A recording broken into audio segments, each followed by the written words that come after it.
Hi, hello and welcome back to my channel Sai Kavin Kitchen. இன்னைக்கான வீடியோக்குள்ள போறதுக்கு முன்னாடி நம்ம சேனலை நீங்க இதுவரைக்கும் சப்ஸ்கிரைப் பண்ணலனா வீடியோக்கு கீழ வர ரெட் கலர் சப்ஸ்கிரைப் பட்டனை மறக்காம கிளிக் பண்ணிக்கோங்க. கூடவே வர பெல் சிம்பலை கிளிக் பண்ணி ஆல்ங்கற ஆப்ஷனை செலக்ட் பண்ணிக்கோங்க. Hi friends, இன்னைக்கு நம்ம சேனல்ல ரொம்பவே சத்தான ஒரு சிறுதானிய தோசை வகை தாங்க பார்க்க போறோம். பொதுவாக கம்பு வச்சு கம்பங்கூழ் இல்லை கம்பு களி இந்த மாதிரி தான் நம்ம செய்வோம். ஆனால் இன்றைக்கி நம்ம வித்தியாசமாக கம்பில் தோசை எப்படி செய்யலாங்கிறத பார்க்கலாம். அதுக்கு நான் இன்றைக்கி 1 டம்ளர் அளவு கம்பு எடுத்து வச்சுருக்கேன். எந்த டம்ளரால் கம்பு அளந்து எடுத்தோமோ அதே டம்ளரால் 1 கப் அளவு இட்லி அரிசி, இல்லை 1/2 கப் அளவு வெள்ளை உருட்டு உளுந்து எடுத்துக்கலாம்.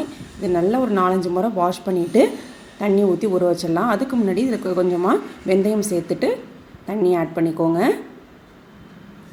இப்போ இது ஒரு 4 மணி நேரம் நல்லா ஊறட்டும். ஊறினதுக்கப்புறமா மிக்ஸி ஜாரில் சேர்த்து கொஞ்சம் கொஞ்சமாக தண்ணி சேர்த்து நல்லா நைஸாக அதை அரைச்சி எடுத்துகிட்டு வந்துடலாம். பாருங்கள், நான் இன்றைக்கி 1 டம்ளர் அளவு கம்மியாக சேர்த்ததுனால மிக்ஸி ஜாரில் சேர்த்துருக்கேன். இதுவே நீங்கள் வந்து நிறையா அதிக அளவில் செய்கிறீங்க அப்படின்னா நீங்கள் கிரைண்டரில் போட்டு அரைச்சி எடுத்துக்கலாம். இப்போ இது கூட தேவையான அளவு உப்பு சேர்த்து நல்லா இதை கலந்து விட்டு ஒரு 3-4 மணி நேரம் அப்படியே மூடி வெளியில் வச்சுருங்க. பொதுவாக நம்ம கம்பில் கூழ் இந்த மாதிரி செய்கிறத விட இந்த மாதிரி தோசை மாவாக அரைச்சி வச்சுட்டோம் அப்படின்னா குழந்தைங்களும் விரும்பி சாப்பிடுவாங்க. ரொம்பவே சத்தானதும் கூட. வாரத்தில் ஒரு முறை ஏதாவது ஒரு சிறுதானிய வகை சேர்த்துக்கிட்டோம் அப்படின்னா ரொம்பவே ஹெல்த்துக்கு நல்லது. இப்போ பாருங்கள், ஒரு 4 மணி நேரம் கழித்து மாவு நல்லா பொங்கி வந்துருச்சு. இப்போ அதை வந்து நம்ம தோசையாட்ட ஊற்றி எடுத்துக்கலாம். நல்லா அதை கலந்து விட்டுருங்க. அப்போ தான் உளுந்தும் அந்த கம்பு அரிசி மாவும் நல்லா கலந்து இருக்கும். அதுக்கு ஸ்டவ் ஆன் பண்ணிவிட்டு தோசை தவா வச்சுருக்கேன். கல் நல்லா ஹீட் ஆனதுக்கப்புறமா இதுலேருந்து கொஞ்சமாக மாவு எடுத்து நல்லா நைஸாக ஊற்றிக்கோங்க. நம்ம ஆல்ரெடி தண்ணி ஊற்றி தான் அரைச்சிருக்கோம் அப்படிங்கிறதுனால ரொம்ப தண்ணி தேவைப்படாது. தேவைப்பட்டால் நீங்கள் தோசை மாவை பார்த்து கரைச்சி எடுத்துகிட்டு அதுக்கப்புறமா நல்லா மெல்லிஸாக நீங்கள் ஊற்றிக்கிட்டிங்கன்னா உங்களுக்கு நல்ல பேப்பர் ரோஸ்ட் ஆட்டம் வரும்.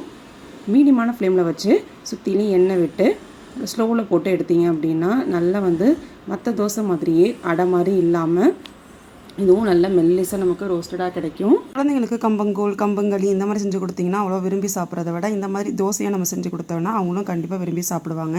இதில் கம்பு போட்டிருக்குன்னு நீங்கள் சொன்னால் மட்டும்தான் தெரியும். அந்தளவுக்கு டேஸ்ட் வந்து நல்லாயிருக்கும்.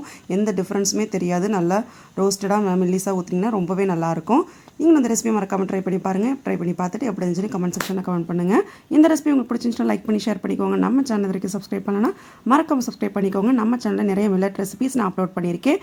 அந்த வீடியோ வந்து என்கோட இன்பட்டெல்லாம் தர வேணுங்கிறவங்க செக் பண்ணிக்கோங்க. மேலும் ஒரு இன்ட்ரெஸ்டிங்கான வீடியோவில் உங்களை மீட் பண்ணுறேன். until then take care, bye.